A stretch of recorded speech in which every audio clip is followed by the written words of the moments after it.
Hello, I'm Tom Harmer, your town manager. Thank you for joining us for this edition of Talk of the Town.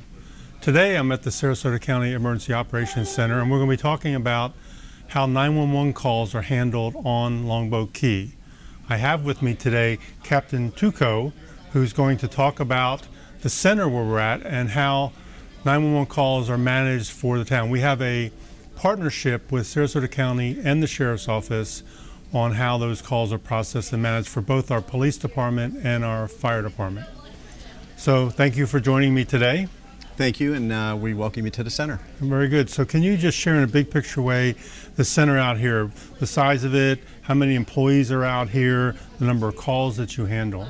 Well, as you know, we are at the Emergency Operations Center, which is operated by the Sarasota County government. And the Sheriff's Office actually staffs the center, and the county actually takes care of all the technology within the center. So we basically take care of answering the calls, and they provide all the technology that helps us process those calls. Okay, very good. So I know you receive a lot of calls throughout the year. You probably have peak times during the day where you receive more calls than others. So for our listeners, how many calls do you process in a typical year? So total call volume for last year, 2021, was 679,000 calls. Now, that call volume includes not only 911 calls, but administrative calls ingoing and outgoing from the center. Okay, that's a lot of calls. Yes, sir. And so obviously you need the staff to be able to properly manage the calls that are coming in. How many employees are out here? The Bureau itself, which is the Emergency Operations Bureau, is made up of 118 employees. 2 of those employees are sworn, myself, the captain, and the lieutenant, and the remainder, the 116, are civilians. Now, out of that 116, 95 of those employees staff the actual center, which is the call takers and the dispatchers that answer the calls and then dispatch out the units to the locations. Okay, very good. So what type of shift do they work? They work a 7 a.m. to 7 p.m. and then a 7 p.m. to 7 a.m., a 12-hour shift. 12-hour shifts. Yes, sir. And you dispatch for Longboat Key, but you also dispatch for other agencies. Who all do you dispatch out here?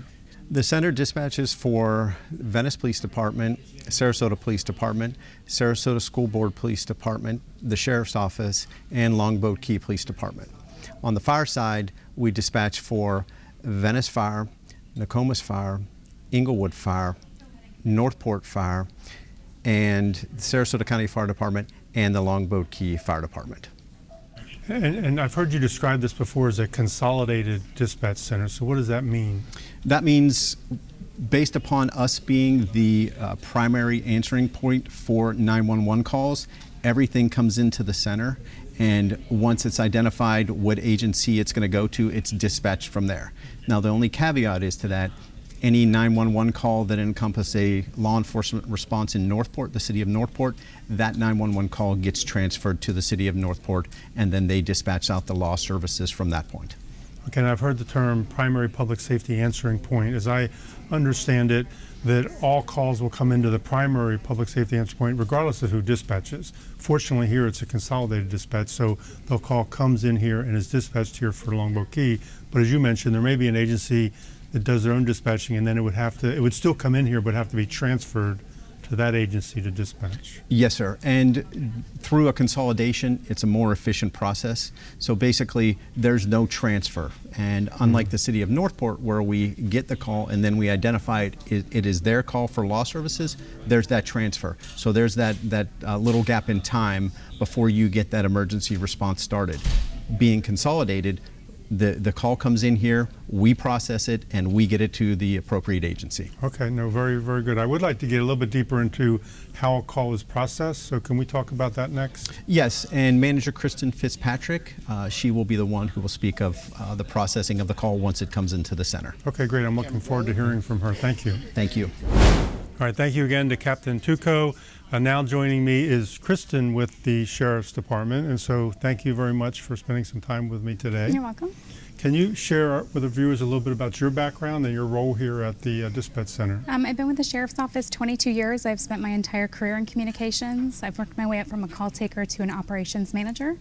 In my current role, I oversee all of the new recruits coming into the center, all the new employees, cross-training, quality assurance, and certifications. Okay, very good. And we really appreciate your help in overseeing all the operations related to our public safety responses in Longboat Key. Thank you. So we were talking about the center overall and the number of employees and the number of calls. I'd like to understand a little bit more about the process.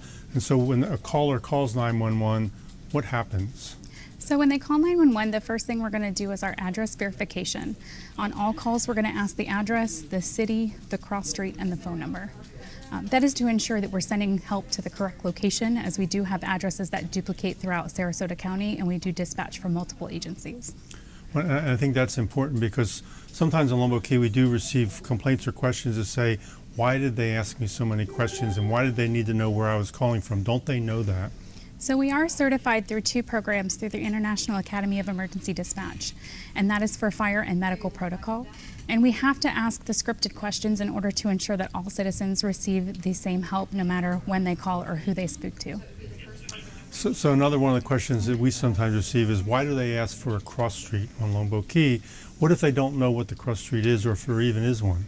We do ask for a cross street again to keep it consistent for all citizens of Sarasota County. We do understand that there are very limited cross streets on Longboat Key, and if someone doesn't know, they can simply say they don't know, and the call taker will move on with their questioning as to not delay the help.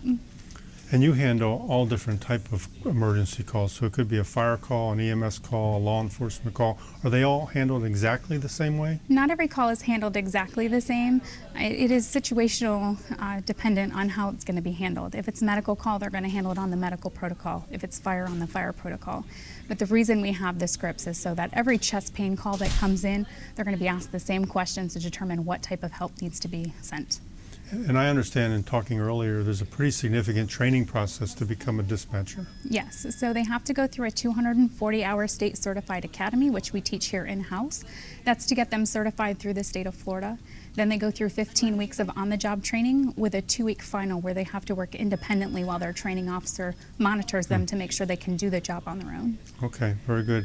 And so when the person that takes the call, you call that the call taker. Yes. That's different than the person who may be dispatching the units to the call. Correct. So when the call comes in, the call taker is going to process the information. They're going to ask the questions, and they're going to send that call over to the dispatcher, who is going to be sending out the help while the call taker is getting that information so that there's no delay in service. And you probably receive a lot of 911 calls that are really important and life safety related, but you may receive some that you would probably recommend someone call the non-emergency number. Are there certain calls that you would say they should call 911 for or shouldn't call?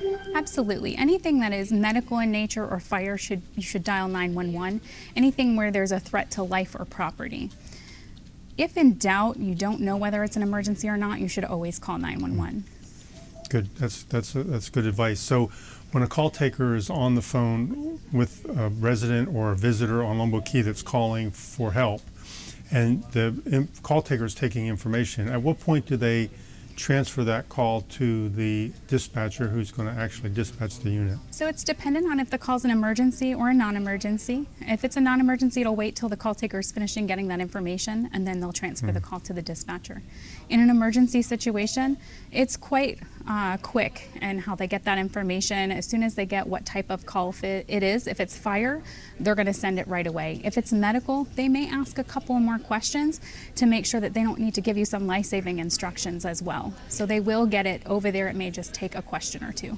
So I know sometimes our residents or visitors may get a little frustrated with the questions because they just want help and need help.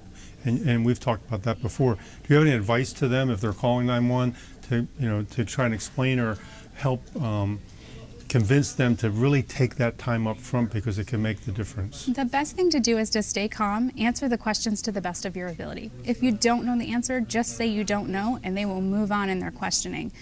The more delayed you are in answering the questions, the harder our job is to get that help out there quickly.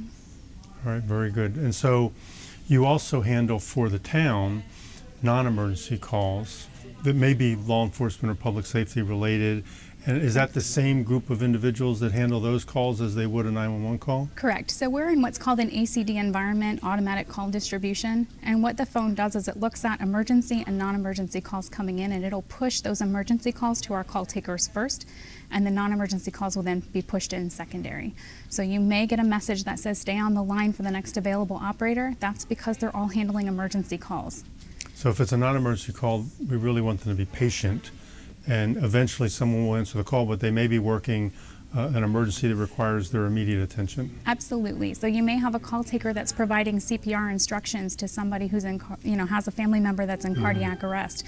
That's going to take priority over dogs on the beach or something of a non-emergency nature. And we also appreciate the fact that you handle administrative calls for us as well. So when we maybe receive a call for, say, one of the chiefs or captain or lieutenant in the police department or the fire department if they're out of the station, and you handle those and process those in addition to what I would call an emergency or non-emergency call. Yes, so we will take messages for officers, for the chief, and we will get that information over to them. But we do have to handle those emergency calls first. It's important, that priority. Yes. So is there anything I missed? Is there anything really important that you'd like to share with our residents? No, the biggest thing is just to stay calm, answer the questions to the best of your ability, and know that help is being sent to you. The call takers will try to reassure you that help is on the way, but we want to do so at the appropriate time. Okay. And if a resident ever does have a question about a way a call was handled, I know I've had a few of those come to my attention over the past couple of years. You always have a very good quality assurance program where you review the calls and you also work with us so that we can understand how the call was handled. And the ones that I've been involved in, when you went back and looked at that and the dispatch times and everything, they were handled, very well. Yes, so I have two quality assurance coordinator and a quality assurance operator, and they listen to calls all day, making sure that we're in compliance with our protocols and making sure that we're providing the highest standard of care to our citizens that are calling in. Okay, well, very good. Well, thank you for what you do. We do really appreciate that. I appreciate that. Thank you. Yeah, and I would thank you, our residents, for taking the time to listen in and learn a little bit more about the 911 Center and 911 call processing for the public safety departments on Longboat Key.